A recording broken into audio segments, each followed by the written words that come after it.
बिस्मिल्लाहिर्रहमानिर्रहीम।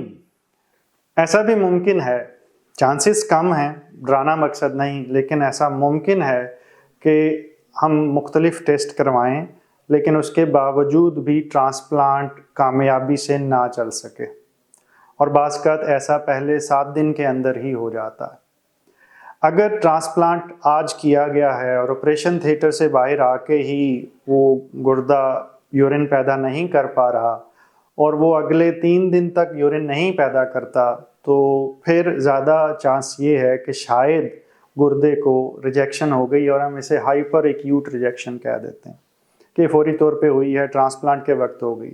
बाज़ ऐसा होता है कि गुर्दा जब लिया जाता है और लगाया जाता है तो उसके दरमियान में गुर्दा थोड़ी देर के लिए बेहोश हो जाता है। उस सूरत के अंदर भी यूरिन जो है वो काम नहीं करता, लेकिन वो कोई मुश्किल या ख़तरनाक चीज़ नहीं है। वो गुर्दा कुछ दिनों में ठीक हो जाता है और उसके बाद ट्रांसप्लांट कदरे ठीक ही चलता है। एक को हम ATN कहते हैं, वो कोई ख़तरनाक चीज़ नहीं है। जो रिजेक्शन है, हाइपर एक्यूट रिजेक्शन, इसमें वो गुर्दा ज़ाया हो जाता और बाज़ उस गुर्दे को रिमूव भी करना पड़ता।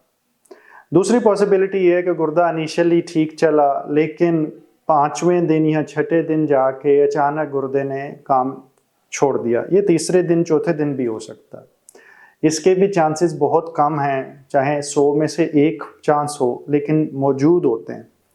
ये वीडियो बनाने का मकसद ये है कि हमारे तमाम टेस्ट करने के बावजूद अल्लाह का निज़ाम ऐसा है कि कुछ और भी ऐसी चीज़ें हैं जो इन चीज़ों में रोल प्ले कर रही होती हैं।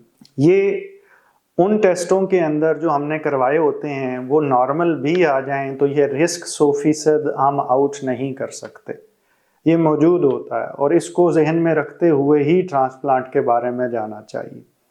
अगर आप ज़हनी और जिस्मानी सेहत के बारे में इल्म, नए तरीका इलाज और नई से नई तहकीक के बारे में जानना चाहते हैं तो इस चैनल को सब्सक्राइब करें, बेल आइकन को क्लिक कर दीजिए।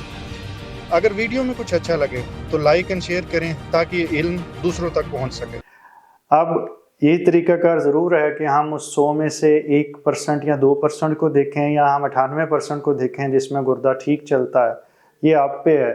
बाज़ लोग अगर चाहें कि नहीं हमें 100% ही चाहिए, तो शायद फिर ट्रांसप्लांट आपके लिए अच्छी ऑप्शन नहीं है, क्योंकि 100% इफ़ेक्टिव कोई भी दुनिया का तरीका इलाज मौजूद नहीं है। इवन बुखार के लिए पैनाडोल दें तो हम 100% नहीं कह सकते कि वो उससे भी उतर जाएगा। ये हमेशा बहुत सारी चीज़ों से मशरूत होता है, लेकिन ट्रांसप्लांट के केस के अंदर एक दूसरे जिस्म का हिस्सा एक नए एनवायरनमेंट में जाता है, वो कुछ और चीज़ों का हमसाया बनता है। हमने उसके मिजाज को देखते हुए बहुत सारे टेस्ट करवाए, लेकिन हो सकता है उसकी फितरत के कुछ ऐसे पहलू हैं जो अभी तक हम सही तरह समझ नहीं पाए साइंटिफिकली। हमसे मुराद ना सिर्फ पाकिस्तान में, USA, अमेरिका, UK, हर जगह ये रिस्क मौजूद है, चाहे थोड़ा सही, लेकिन मुमकिन ज़रूर है।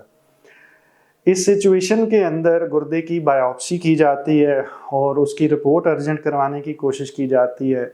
इसको ठीक करने के लिए कई दवाइयाँ मौजूद हैं। उन दवाइयों को, अगर ट्रांसप्लांट पहले 3 दिन ही यूरिन नहीं आया और रिजेक्शन हो गई है बायोप्सी पे, वो शायद रिकवर ना करे। लेकिन अगर फ़र्ज़ करें 5वें 6ठे दिन हुआ है और बायोप्सी के ऊपर हमें रिजेक्शन मिल गई है, तो बाज़ का दवाई देने के साथ बहुत सारी दवाइयाँ हैं, सफ़ेद खून के डायलिसिस हैं, उनसे करने से गुर्दा दोबारा होश कर जाता। तो इसलिए टोटल नाउमीदी नहीं होती ऐसी सिचुएशन में, और ना ही है कि यूरिन कम होने का मकसद हमेशा रिजेक्शन है। वो बाज़ खून की सप्लाई के मसाइल होते हैं, बाज़ गुर्दा जो सा है वो नीम बेहोशी में चला जाता है, उसके होश आने में वक़्त लग रहा होता है। तो वो चीज़ें ज़रा आसानी से ठीक होती हैं। रिजेक्शन कदरे मुश्किल चीज़ होती है अगर इतनी जल्दी हो जाए। अल्लाह ताला आपको मुकम्मल ज़िंदगी दे, वो दूसरों की ज़िंदगी मुकम्मल करने का शर्फ़ अता करे। शुक्रिया।